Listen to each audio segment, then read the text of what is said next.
Opening statement before questions.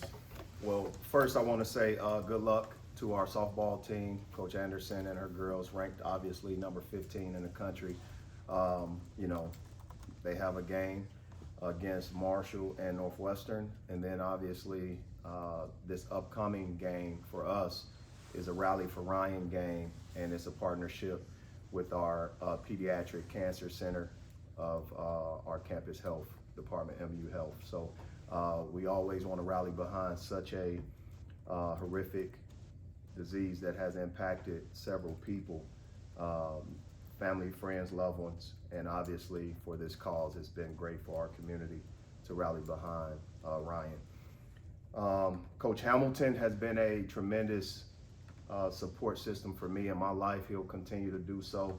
I talked to him, before his announcement, after his announcement, and we'll continue to do it. You guys have heard me speak about my mentors. Coach Hamilton is one of them, and what he's done for the game of basketball is definitely something that's unmatched in my eyes. He's a Hall of Fame coach who's not even focused, and he said it in his press conference, he's not focused on getting to the Hall of Fame, he's focused on getting to heaven. And he's touched so many people, and he's used this platform as a ministry for himself to impact and change lives. And for him, he'll be missed in our game. He'll be missed throughout the country. He'll be missed as it relates to mentorship as young college coaches try and strive to become head coaches. He's made himself available. So my hat's off to Coach Ham, his wife Claudette, and his entire family, and what they've been able to do for the game of basketball. And obviously I want to thank his family for sharing him with so many people and sharing him with me because of the impact he had on my life as a supporter, mentor, but also someone that I can lean on consistently. With that being said, this upcoming game is an important game for us. I think when you look at the SEC conference, it's a tough conference. I've said it, you guys see it, and this is another opportunity for us to go out and play good basketball, and that's our mission. Texas A&M, coached by Buzz Williams. Buzz is a great coach, and what I do respect about his programs is the consistency that they show. They're the #1 rebounding team in the country, and it's a part of who they are. It's their identity. But they do so many other great things when it comes down to a game plan, and it can stabilize your offense if you allow it to. So we want to play our brand of basketball. We want to be able to also have our identity on the game. And the other thing that I look at is we also have done a great job rebounding the basketball. So it's going to be a game where both teams are going to give their very best. Both teams are going to give their very best in an area that will be probably a deciding factor in the game. And leave no doubt about it, they're not going to back up. Leave no doubt about it, our guys will be prepared, and we're not going to back up. The other thing is, what I'm happy about is the level of play that Tamar Bates have been playing with. I think he does a good job leading us in different ways, more ways than one, and what he brings to the game is beyond the stat sheet. Our depth is something that we have to continue to improve on. Guys got to be prepared offensively and defensively to impact the game a certain way. And ultimately, when you look at our system, we have to be able to continue to play our system. Our system does involve our crowd too. And our fans have been tremendous. I want to continue to encourage them to come out and support. And I am excited to be able to be the Witten family head men's basketball coach here in Missouri. Questions? Coach, you talk about Coach Hamilton's impact on the game of basketball. Can you just expand on that? And then do you have a favorite memory with him that you'd like to share? Well, the impact goes beyond just wins and losses. Coaches get measured on wins and losses, but a coach gets measured on the lives and measures themselves on the lives that they're able to impact, the sort of distance that they get a young man and also develop that young person. And we use the tool of basketball to do it. And there's been a lot of lives that Coach Ham has helped. He's saved lives. He's done so much just with the game of basketball. He's been on the sidelines for 50 years. And when you have that, he'll never get the credit he deserves. You know, he's been a chief architect in building programs. He's given me my confidence and allowed me to get better on his watch. He's allowed me to sit in his offices and mirror him almost like a shadow. And that's how I saw myself getting better. But also when it was time to get out the nest, he pushed me out, he supported me, he showed up at my first press conference. And it's something that I'll never forget. But I was just a young person when I first met him, and it became his dream to see my dreams come true. And Coach George Raveling introduced us, and from there, it was history. And I'm just thankful of what he's been able to provide for me. The most memorable is several memorable things, and you have to understand, and I share this, of what Coach Ham has provided for me. Last year I spoke of a story of when he went 0-18 at the University of Miami. And when I say the number of lenses, meaning it was angles of that story that he shared, it is what has allowed me to get through the tough times, the growth that I've needed to make through those moments, but also look at it for what it is and understand that something else was coming down the pipe in a positive. And when you can have a mentor not look at just the championships they've won, which that's our goal here, is to win championships, and it was our goal when I was his assistant to win championships, and we did that. But the primary focus was developing through adversity, and that's what he allowed me to see. And through the story of his failures, he's not afraid in transparency, where some leaders are afraid to talk about their failures to mentees and different people out there.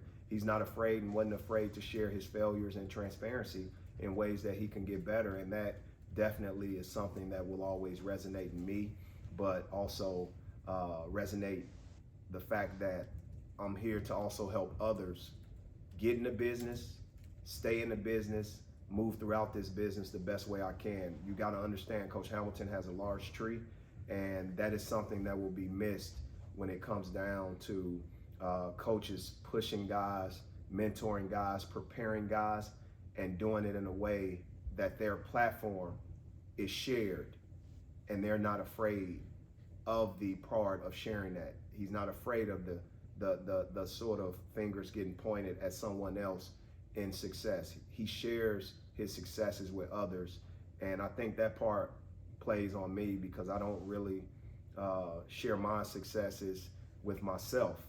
I give it to my assistants, I give it to my players. I do everything that I can to deflect it, and I probably got some of that from Coach Ham because he's been so gracious to me in that area too. Coach, ESPN College Game Day is headed to Iowa State this weekend. Well, they've been one of the best teams in the country. They've lost 3 in a row, and they're hosting a TCU team that right now is not a tournament team. With you guys playing in the only top 15 matchup this weekend, do you feel like they're missing out on a chance to showcase, what's happening here and these fans and the best league in college basketball? Let me say this. It's not going to take ESPN College Game Day for the country and basketball fans to understand where the best basketball is. That's not my measuring stick. That's not my measuring rod. It would be great because that's the emphasis of what College Game Day is. Let's find the best matchups and then put those venues at the forefront of college basketball. Well, they know who the top 15 matchup is in the country, and you just said it, that it's the only one? Yeah. It's the only one Only on top Saturday. 15 on Saturday. It's the only top 15 matchup on Saturday. Yeah, one of 2 ranked matchups, only top 15. All day. Yes.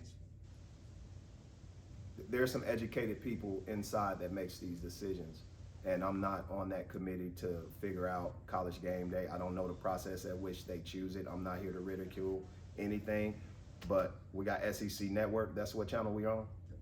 Tune in to SEC Network. You have a top 15 matchup.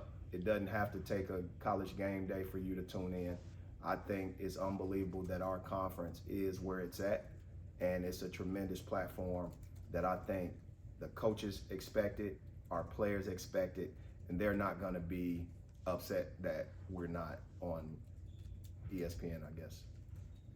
Coach, what's your diagnosis of what some of the struggles have been for Ant over this last handful of games? I don't pinpoint it. Ant is maturing. He's doing a great job at it. I think when you look at his growth, Ant Robinson's growth has been at an unbelievable rate. He can't control the whistle. He can't control the fouls. Do I think they were fouls? Absolutely not. You guys can watch the plays. I'm not here to ridicule referees or anything like that, but you know, Ant Robinson deserves to play, and the fouls that he's gotten are not fouls to me. They become fouls because the referee thinks they're fouls. Do I think those fouls yesterday or 2 days ago had any implications on the game, on the ball? I would encourage anybody in this room to go watch them and see if they were fouls in this very physical conference that we play in. Ant Robinson has to do a better job of getting through those plays and not allowing them to compound. So it's more of a mental and emotional response that I'm expecting him to take the next step. He'll get his respect in his league, but he has to show respect first to get it. And maybe if he stops crying about, oh, I didn't foul him, then the referees will probably give him the benefit of doubt. But for as long as he continues to show frustration, they should keep calling fouls for him, on him, because he needs to act a certain way and respond a certain way when they're called. Coach, just to follow up on that for his maturation process, how do you strike that balance? Because he also had 3 steals in those 6 minutes and 4 fouls. How do you strike that balance between wanting them to continue to be aggressive on that part of the floor, but also not give the officials the opportunity to? So he had more steals in half court defense, but he picked up 2 fouls in the backcourt, 95 feet away from the basket we're defending. He can't do that, especially when he gets the 3rd one after the second. Once the halftime took place in the second half, he got the 3rd one. He should know what to do and what not to do. I trust my players. I trust him. He has to stop putting himself in that situation. Coach, it's your 3rd year here, your 3rd Rally for Ryan game, the 10th annual. What does it just mean to be a part of this game and get to coach this game with this atmosphere? Well, this game belongs to our community, and it belongs to the family of Ryan, and it's something that has been a tremendous asset as you see a group of people, no matter how different we are, our different beliefs, background, politically, whatever it is, you see people getting on the same page about a fight against cancer. And when you have that special connectivity with each other, you got to take advantage of the things that allow people to get on the same page, and this is one of them. We're going to continue to fight against a disease, and we're using, our health, MU Health, in the pediatric cancer ward, because there's many other families outside of Ryan and Lou's family that has been impacted by such. It's no different than Coaches versus Cancer. There's a lot of coaches that have gone through cancer. Norm Stewart has gone through it, survivor. Dickie Nutt has been as well.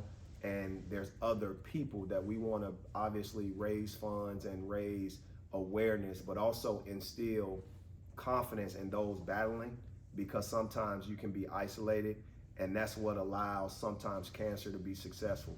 It just points that finger at one person and it beats them down so much that sometimes you can feel alone. We want everyone who are and have gone through such to know that we're there for them, with them, and etc. And it's just a community thing that I think we'll always support one way or another, whether it's Ryan or another cancer initiative that's out there. Yeah, Coach, looking at Texas A&M, this is a team that shot under 30% against y'all last year and ended up winning the game. What makes them a tough team to prepare for with that kind of style of play? It's Texas A&M? Yeah. Man, you making me think about Rick Barnes' press conference. He said he'll coach till he's 100 and something if his team shoots that hot, right? Jeez.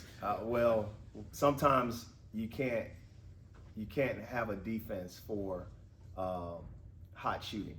We've been on the side where we've shot hot, right, and made some shots, and it got us through it. And it just comes with the territory. I think when you look at Texas A&M, Buzz does a great job. They have a balance of shooting. They have depth where they go 10 guys on their roster that's going to play, but more specified roles. You have guys that are identified as shooters that whose percentages may not be good, but they are tough enough to make shots in game. And that's where you got to understand, you got to stick to your principles. You got to be able to minimize the second chance opportunities. You have to be able to limit and minimize your turnovers as a team. And that will take the stress off of one specific area. What stands out to me is throughout Buzz's career, they've had unbelievable success at getting to the foul line. And that's something that we've also gotten better at over this past year. And I just want our guys to continue to make sure we're doing the things that we need to do. And again, it's a top 15 matchup. We playing the top 10 team in the country. It's not supposed to be easy. They're coming off a bye week, I believe. And it's not going to be easy. They're fresh, but sometimes that can counteract itself. So for me, it's just making sure that we are available mentally, emotionally, and that will allow us to get to the physical part that's required in SEC basketball. Last question. Coach, you mentioned that week break. In your tenure here, you guys are 23-13 with 2 days rest or shorter. What kind of makes you so successful with that quick turnaround? I can't give that secret. I'm not giving that secret out. We do some great things in our in-between, and it's a little different. It's not cookie cutter. It's not something that I've learned from someone. It's something that I've adopted and knew that once I become a head coach, I'll do it. It's something we did at Cleveland State. It's stuff that we'll do now. But I can't give all the secrets out now. I can't do that. But I would say this. Our players, it comes down to their connection to each other, their connection to adhere to the game plan, and their ability to execute it. They execute game plans. They've fallen in love. You guys heard Tamar Bates being able to fall in love with preparation. These guys prepare. What we see on film and what we talk about in these rooms, they show up. They show up. Now, games that we've lost, teams have taken it. They've taken it. I don't think our guys have done many self-inflicted things, although it's part of the game. Mistakes are going to come and go, but we've played some great teams who've been able to put us in compromising situations, and their players have just made plays and tough shots. And sometimes that's where the basketball games are won and lost. All right, thanks, Coach. All right, thanks. MIZ. We'll be back with some more bids.